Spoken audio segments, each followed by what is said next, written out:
क्या कौन सा हुआ है आइन का प्रोविजन है? ये? कौन सी आइन की प्रोविजन है? आर्टिकल कौन सा आइन का आर्टिकल है? 62, 63 कौन सा ऐसा प्रोविजन है कि जिसमें लिखा हो कि आपके खिलाफ पर्चा हो, आप जेल में हो और आप इलेक्शन नहीं लड़ सकते? आपको पता है नवाज शरीफ इस वक्त 2 केसों में सजा याफ्ता है, एडमिटेडली। अच्छा याद मैं तारीख दुरुस्त करा दूं आपको। आसफ अली जरदारी साहब जेल में थे, इलेक्शन लड़ा। वसीम अख्तर साहब थे, इलेक्शन लड़ा। बड़ी बड़ी दुनिया के बड़े बड़े लीडर हैं, और मैं आज आइन और कानून की एक नई इंटरप्रिटेशन सुन रहा हूं कि आपके खिलाफ पर्चा हो और आप जेल में हो और आप इलेक्शन। अच्छा, ये मैं चैलेंज करने लगा हूं। छोड़नी पड़ेगी, सियासत छोड़नी पड़ेगी। अब क्या कौन सा हुआ है आइन का प्रोविजन है? ये? कौन सी आइन की प्रोविजन है? आर्टिकल कौन सा आइन का आर्टिकल है? 62, 63 कौन सा ऐसा प्रोविजन है कि जिसमें लिखा हो कि आपके खिलाफ पर्चा हो, आप जेल में हो और आप इलेक्शन नहीं लड़ सकते? मैं 20 मिसालें आपको दे सकता हूं। दुख का मकाम है हमें। हम एक नहीं झूठ बोलते हैं, टिठाई से झूठ बोलते हैं। आज़ाद साहब, क्या आप ये कह रहे हैं कि इमरान खान साहब इलेक्शन लड़ सकते हैं? Is this what you are trying to tell? बिल्कुल 100% लड़ सकते हैं। और अच्छा। अच्छा, उसकी वजह सुनेगा, मैं उसकी वजह एक बुनियादी बता दूं आपको। साइफर की बात हो रही है, हाँ, लेकिन इमरान खान साहब को तोशा खाना में नाअहली हुई है, सजा हुई थी उन्हें 3 साल की, हाँ। और उसकी सस्पेंशन हमने फाइल कर दी है, और वो अपील की हद तक भी इंशाल्लाह कोई मसला नहीं है। लेकिन ये जो कहना, वो महल इलेक्शन एक्ट के अंदर लिखा हुआ है, जो अपना दुख होता है आर्टिकल 62 और 63 है, तो बार बार, और मैं बार बार कहता हूँ, क्यों तौबा कर उर्दू रहे हैं? में, अंग्रेजी में, फारसी में, हिंदी में, सराइकी में, इन सब जुबानों के अंदर आईने पाकिस्तान 1973 हर एक को दे दें ताकि उन्हें समझ आ जाए। अब आते हैं अगली बात की तरफ, वो बहुत जरूरी बात करनी है।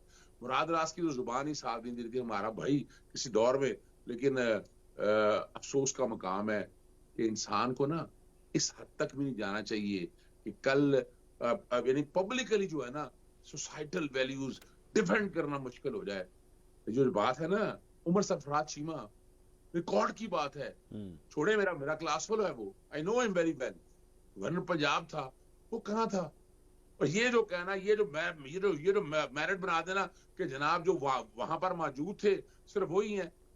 जनाब आला आज चैलेंज कबूल कर लें, ये भी मुराद राज साहब भी, जितनी गिरफ्तारियां हुई हैं उनमें अक्सरियत जो है वो वहां नहीं भी थी, वो किसी और कमाल की बात है। अच्छा, हमें बता रहे हैं कि जनाब ये शामिल तफ्तीश हुए हैं।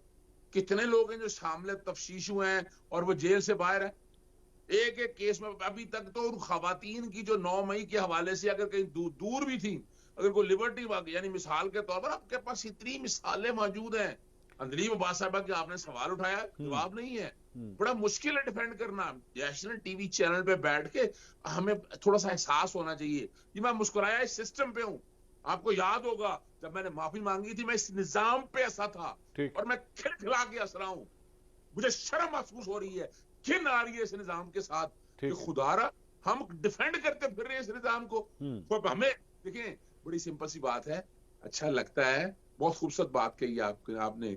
और मैं वक्त से पहले बता दूं इन सब के लिए, पाकिस्तान पीपल्स पार्टी नहीं साथ देगी इनका।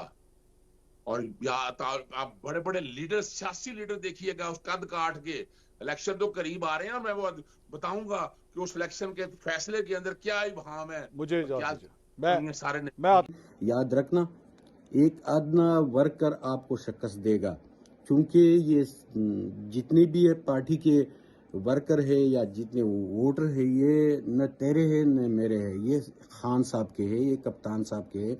और कप्तान जिसको टिकट देगा वो इंशाल्लाह जीतेगा। तो जो आईन और कानून की हुक्मरानी के लिए अपनी एनर्जी सर्व करते हैं उनको सपोर्ट करे, और इन चोर उचक्कों को इसी सियासत से अपने वोट के जरिए आउट करे। बहुत बहुत मेहरबानी।